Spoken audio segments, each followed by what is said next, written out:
네, 지금부터 146차 정책조정회의를 시작하도록 하겠습니다. 먼저 이인영 원내대표의 발언이 있겠습니다. 한국을 화이트리스트에서 배제하는 아베 정부의 결정이 빠르면 내일로 임박한 것으로 전해졌습니다. 화이트리스트 배제는 WTO 체제를 무시하는 나쁜 선례가 됩니다. 지난 G20 회의에서 아베 총리가 천명했던 자유롭고 공정하며 차별 없는 무역 원칙에 배치되는 동시에 일본의 통상 정책과 전면적으로 모순됩니다. 국제사회는 자유무역 질서를 뒤흔드는 일본의 수출 규제 조치에 대해 분명한 경고를 보내고 있습니다. 무엇보다 한일 간에 이어져 온 자유무역을 깨뜨리고 한일 관계에 지울 수 없는 또 하나의 상처를 남기게 될 것입니다. 아베 정부는 한일 관계에 대파국을 초래할 위험한 가기 결정을 즉각 멈출 것을 강력하게 촉구합니다. 대한민국 정부와 국민은 정경 분리의 원칙을 훼손하는 일본의 부당한 결정을 결코 용납하지 않을 것입니다. 대한민국은 화이트리스트 배제로 일본의 경제 보복이 노골화된다면 경제 전면전의 선포로 간주하고 모든 수단을 총동원해서 단호하게 대응할 것임을 분명하게 경고합니다. 대한민국은 일본 제국주의에 맞서 치열한 독립운동을 통해 광복을 되찾은 불굴의 국민들과 함께합니다. 이제 다시는 우리 국민 누구도 일본의 부당한 경제 침략 행위를 절대로 용납하지 않습니다. 이번 일본의 경제 침략 행위를 계기로 그 어떠한 경제적, 기술적 압력과 부당한 보복을 결단코 용납하지 않겠습니다. 제2의 독립운동, 일본으로부터 경제 독립운동, 기술 독립운동이 불처럼 일어나게 될 것입니다. 혹시 일본이 대한민국의 경제적 피해를 기대한다면 오히려 일본이 그 대가를 반드시 치르게 될 것이며 국제사회에서 그 위상과 영향력을 급속하게 실추하게 될 것임을 준엄하게 경고합니다. 나쁜 이웃이 될지 좋은 이웃이 될지 못된 이웃이 될지 착한 이웃이 될지 일본 정부의 현명한 선택을 기대합니다. 118일 만에 국회문이 사실상 다시 열리게 되었습니다. 오늘 본회의에서는 99일 만에 올라온 추경안이 일본 경제보복 철회 결의안 등과 함께 안건으로 상정됩니다. 신산업 육성과 고용위기 산업을 보호할 기업활력 제고 특별법, 택시 운송산업 발전을 위한 법안들을 포함해서 시급한 민생경제 법안들도 처리를 앞두고 있습니다. 국민이 단합된 마음을 보여주시고 있는 만큼 국회가 민의를 받들어 한마음으로 이 위기를 돌파할 추진력을 오늘 마련할 수 있기를 기대합니다. 그런데 좀 아쉽습니다. 자유한국당은 통보 심사를 한다더니 경제 독립을 위한 추경 예산의 처리에 흔쾌하지 못합니다.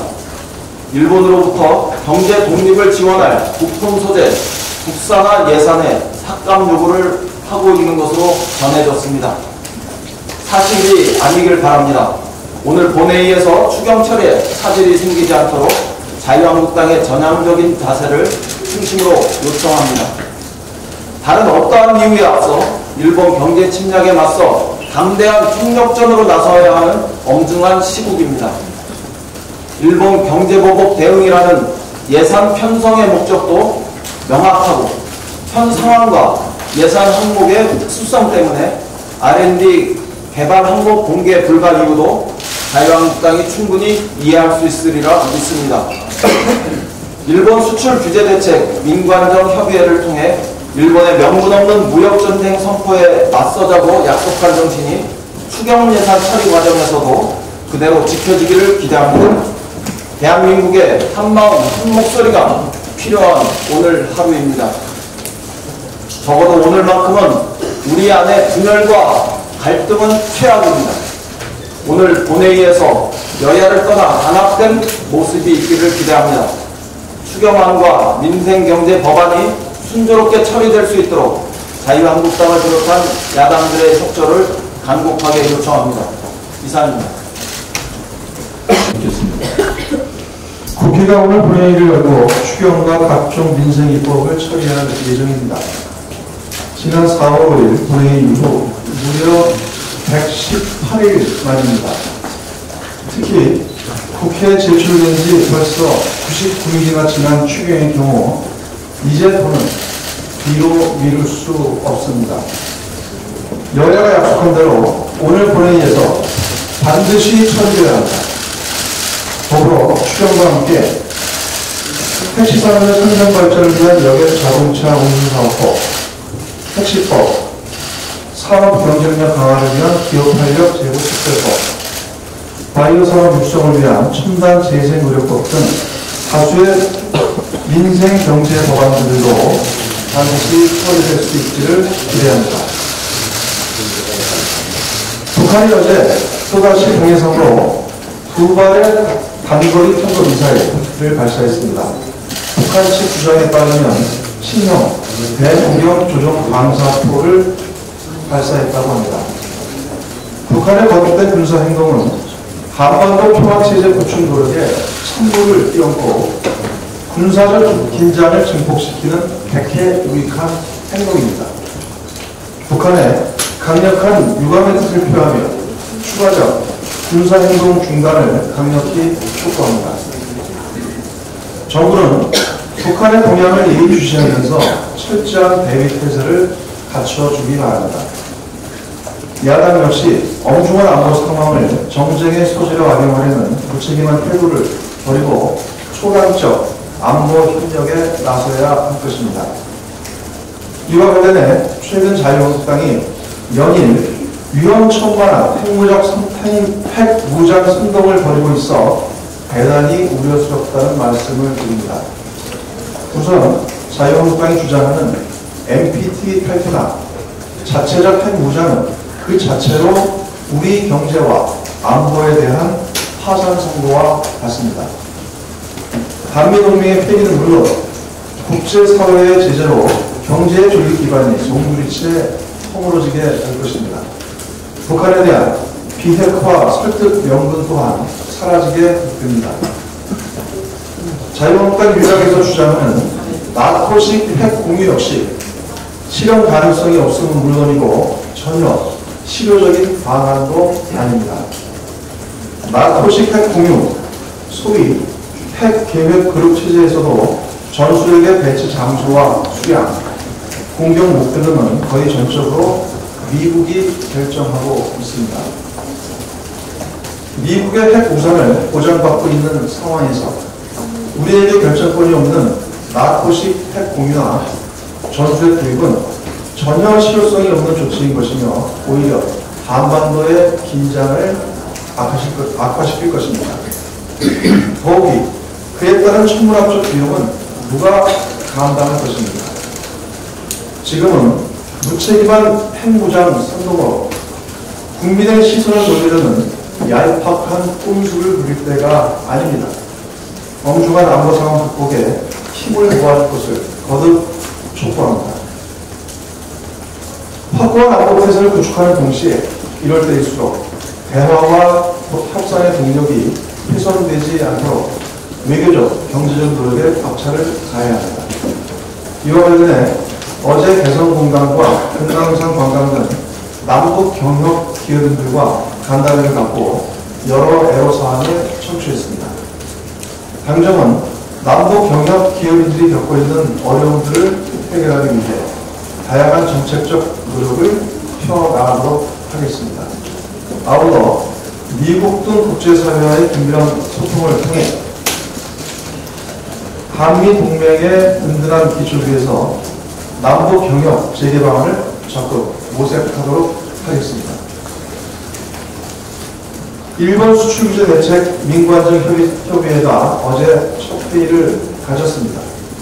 민관정협의회는 일본의 수출규제가 한일 간의 문제를 넘어 글로벌 밸류체인을 훼손시키는 부당하고 부적절한 조치라는 점을 거듭 확인하고 수출규제 철회와 추가 조치 중단을 강력히 촉구했습니다.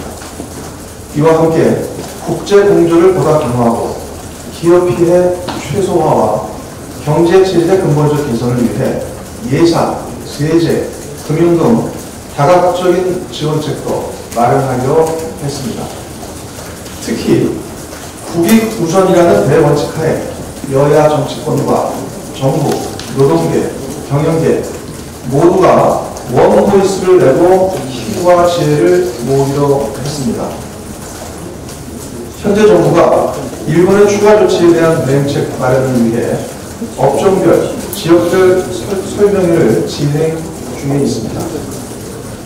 아울러 당내에 소재, 부품, 장비, 인력 발전 특별위원회를 어제 설치했습니다. 관련 산업의 경쟁력 강화와 핵심 인력 양성 등 중장기적 차원의 종합대책 수립을 적극 지원할 것입니다. 특히 일본이 화이트리스트 배제를 강행할 경우 즉각 범정부 차원의 총력 비상 대응 체계를 가동하고 당정협의를 통해 관련 대책을 신속히 발표할 것입니다. 엄중하고 중차대한 시기입니다. 그러나 범사회적 역량을 총결집한다면 전화위복의 계기가 될 것입니다. 야당과 언론, 노동, 경영계 모두 책임있는 자세로 위기 극복에 힘을 모아주실 것을 당부드립니다. 일본 정부에게 한마디 하겠습니다. 이미 뉴욕타임즈와 블룸버그 등 해외 언론은 물론 일본 국내 주요 언론과 시민단체까지 일본의 수출규제 철회를 요구하고 있습니다. 지난주에 개최된 WTO 일반 이사회에서도 일본의 수출규제 조치의 부당함에 대해 많은 회원국들이 공감한 것으로 알려졌습니다. 이와 같은 일본 내외의 여론과 국제사회의 우려를 일본은 무겁게 받아들여야 합니다. 특히 사태를 악화시킬 추가적 행동을 중단하고 성의 있는 자세로 국제적인 중재와 양수간 협의에 즉각 화답하기를 바랍니다. 마침 국회 방일단이 어제부터 일본을 방문 중이고 오늘부터 3일간 태국에서 아시안 지역 안보 포럼 ARF가 개최될 예정입니다. 이와 관련해 폼페이오 국무장관이 이번 ARF에서 한미일 외무장관 회담 개최 의사를 피력했습니다. 그 필요성에 공감합니다. 사태 수습에 중요한 군수형이 될 것이라 생각합니다. 거듭 강조하지만 만일 일본이 화이트리스트 배제를 강행할 경우 한일 관계는 심각한 국면을 맞게 될 것입니다. 그 책임은 아베 총리와 일본 정부에게 있다는 점을 분명하게 경고합니다. 일본의 책임 있는 자세를 강력하게 촉구합니다. 이상입니다. 네. 다음은 이용우 원내수석의 현황단을 있겠습니다.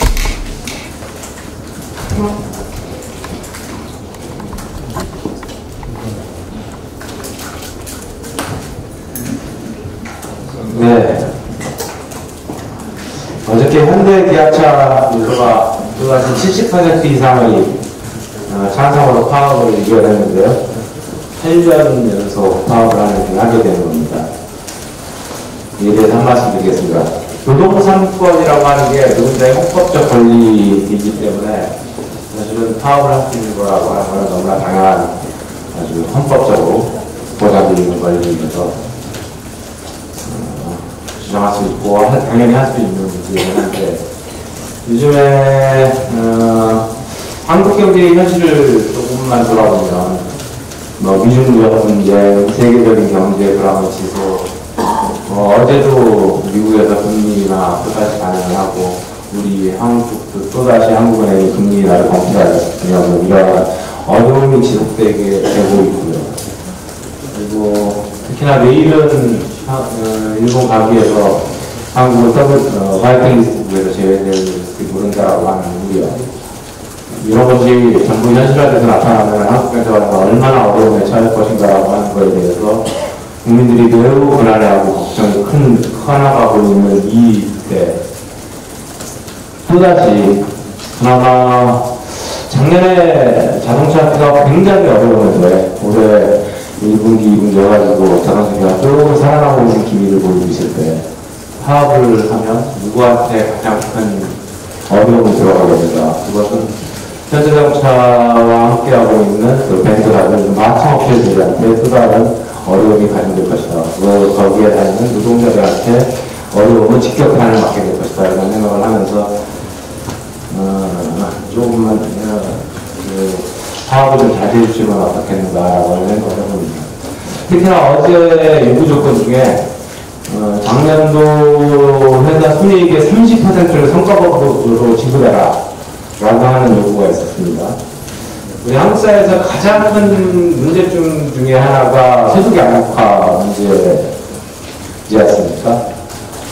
대기업 노동자가 100을 받을 때, 대기업 정규직의 노동자가 100을 받을 때, 대기업 비정규직 노동자는 한 70 정도, 중소기업의 정규직 노동자가 60, 중소기업의 비정규직 노동자가 40, 이 정도 40%를 받는 이게 지금 한국 사회 임금 구조입니다. 실제 이 구조가 어떻게 만들어졌는가라고 하는 거야. 이제 생활력을 어디에서 알 수 있을 만큼 상식적으로 됐습니다. 대기업이 중소기업에 대한 약탈 적조. 그 속에는 사실 중소기업 노동자가 대기업 노동자한테 그렇게 비해서 그렇게 임금 소금을 받고 살아가는 어려움에 빠져 있는 그러한 것들이 숨겨져 있는 것이죠. 정말 한번 기대해봅니다. 나를 위해서 대기업 노동자가 나를 위해서 또다시 성과급의 30%를 우리 대기업 노동자를 위해서 지급해라고 할 것이 아니고 진정으로 한국 사회의 균열을 깨고 이 소득 양극화를 깨야 되고 그리고 정의로운 노조 가중나는 방법이 없을까? 그것은 제 생각에는 대기업의 중소기업에 대한 약탈적 구조를 깨는 것이다.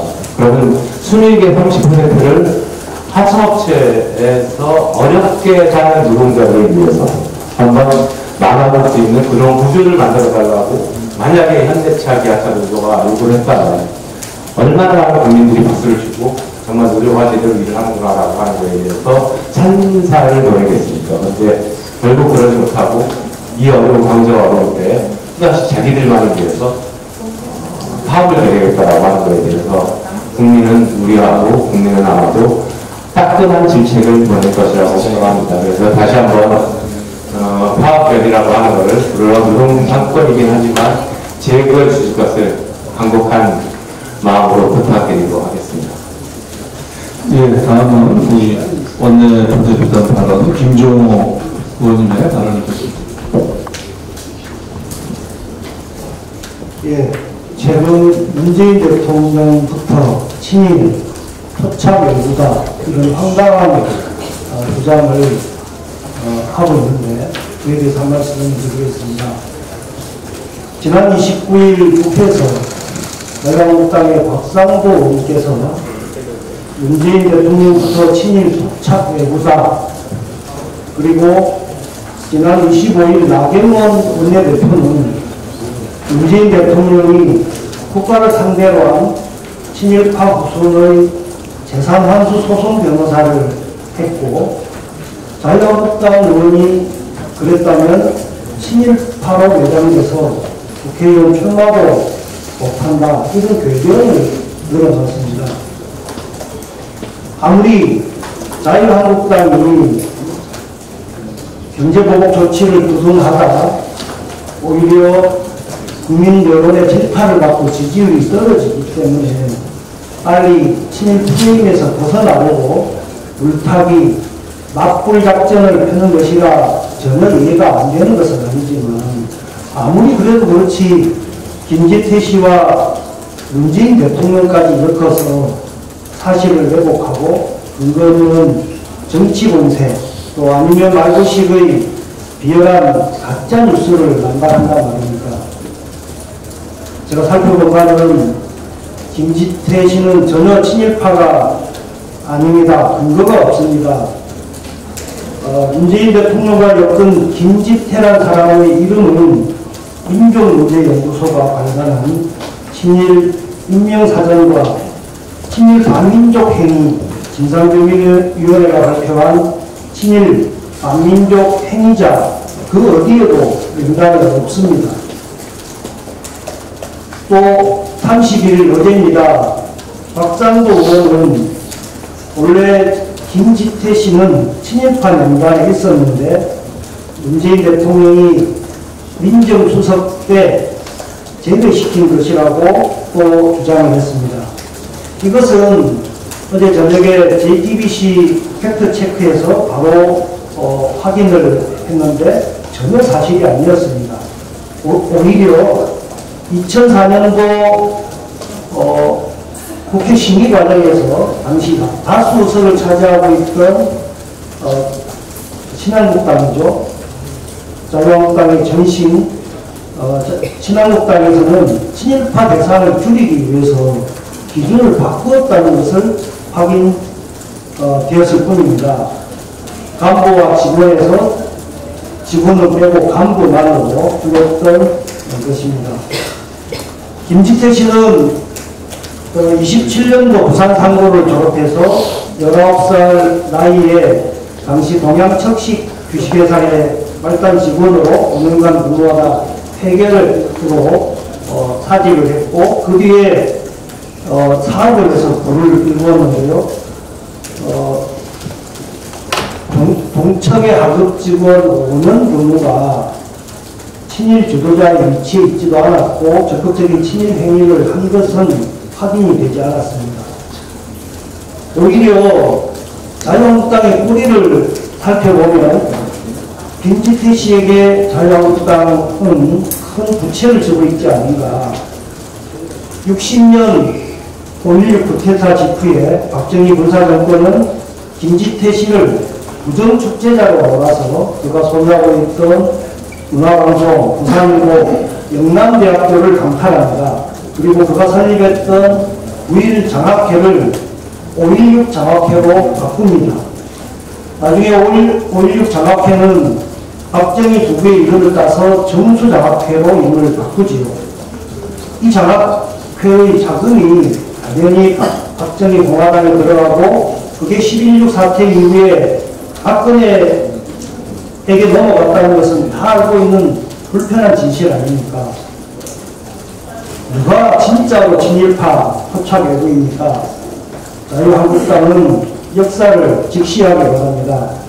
자유한국당의 뿌리이자 보수 세력이 신봉하는 박정희 전 대통령이야말로 진짜 친일파 토착 외부 아닙니까?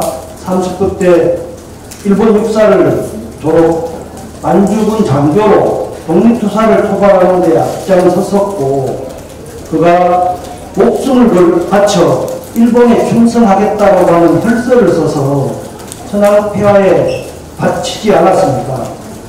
다카키 마사오 그 친일파의 원조는 몸통은 박정희 전 대통령입니다.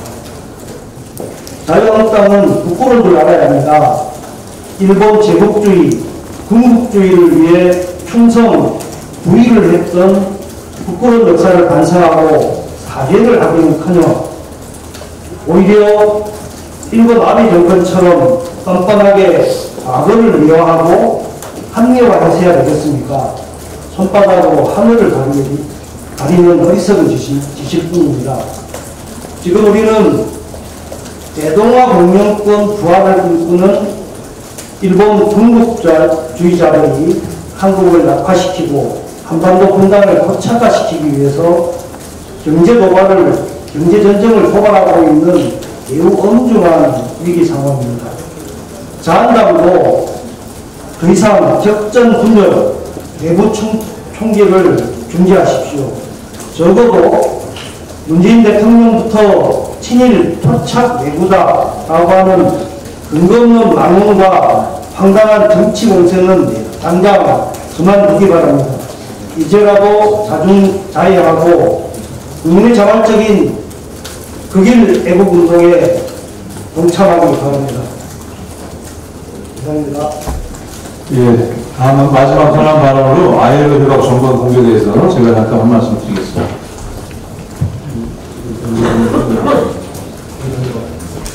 예, 정부가 지난 30일 ILO 핵심 협약 기준을 위한 정부 입법안을 공개했습니다. 이번에 공개된 정부안의 주요 내용은 해고자, 실업자의 노조 가입 허용, 퇴직공무원, 소방공무원, 대학 교원, 5급 이상 공무원의 노조 가입 허용, 단체 협약상 유효기간을 3년으로 연장하는 것입니다. 국제노동기준과 노사관계 현실을 종합적으로 고려한 입법안이라고 생각합니다. 이번 정부안의 공개로 ILO 핵심 협약 기준에 대한 입법 논의가 본격적으로 전개될 것으로 예상되는 만큼 당정은 각계각층의 의견을 보다 폭넓게 청취하겠습니다. ILO 핵심 협약 기준은 노사관계뿐만 아니라 우리 사회 전반에 큰 영향을 미칠 가능성이 높기 때문에 그 논의에 신중을 기할 필요가 있습니다. 특히 노사 양측 역시 보다 전향적인 자세로 논의에 임해줄 것을 당부합니다. 오래오래 형성된 문화와 관행을 개선하고 바꾸는 일은 분명 쉽지 않지만 노사가 상생의 정신으로 ILO 핵심 협약 기준 논의에 임한다면 우리 노동 현장이 한 단계 성숙하는 좋은 계기가 될 것이라고 확신합니다. 당정도 이를 적극 뒷받침하겠습니다. 현장의 혼란을 최소화하면서 국제적 기준에 맞는 노동권 정립을 위해 힘과 지혜를 모을 것입니다. 다양한 사회적 의견을 폭넓게 수렴해 29년째 미루어온 ILO 핵심 협약 기준이라는 숙제를 이번에는 마무리할 수 있도록 적극 노력하겠습니다. 이상입니다. 이것으로 공개 발언을 마치고 회의를 비공개로 전환하겠습니다. 어린 여러분들의 협조를 부탁드리겠습니다.